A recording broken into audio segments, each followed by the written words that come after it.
একটি ধ্বংসপ্রায় অর্থনীতি নিয়ে ২৪-এর ৮ আগস্ট যাত্রা শুরু।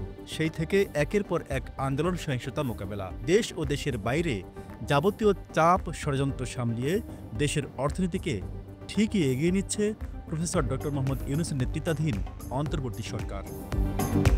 সংশ্লিষ্টরা বলছেন, বিভিন্ন খাতে হাসিনা আমলের রেখে যাওয়া ঋণের কিস্তি যেমন নিয়মিত পরিশোধ করছেন, তেমনি অর্থব্যবস্থায় কৃচ্ছ্রতা সাধনের পাশাপাশি নিশ্চিত করছেন স্বচ্ছতা, যে কারণে তরতরিয়ে বাড়ছে দেশের অর্থনীতির আকার, যা ছাই ছড়িয়ে দিচ্ছে আওয়ামী দশক থেকে সমালোচকদের মুখে।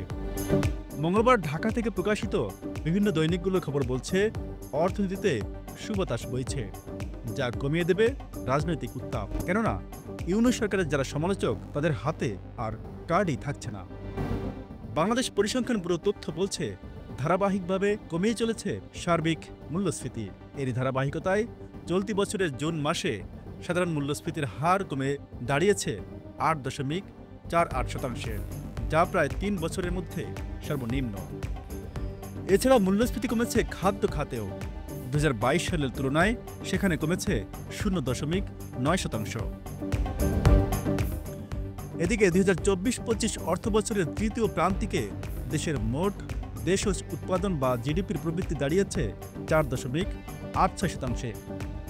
২০২৩-২৪ অর্থবছরের একই প্রান্তিকে যা ছিল ৪.৬২%। সরকারের নেওয়া উদ্যোগে চাঙ্গা ভাব ফিরেছে দেশের পুঁজিবাজারেও গত আড়াই মাসের মধ্যে, যা রেকর্ড। সোমবার দেশের প্রধান পুঁজিবাজার ঢাকা স্টক এক্সচেঞ্জের প্রধান সূচক DSEX বেড়েছে ৮২ পয়েন্ট। আর্থিক খাত বিশ্লেষকরা বলছেন, পরিবর্তন ও উন্নয়নের এই ধারা অব্যাহত থাকলে চলতি অর্থবছর শেষেই পুরোপুরি ঘুরে দাঁড়াতে পারবে দেশের অর্থনীতি।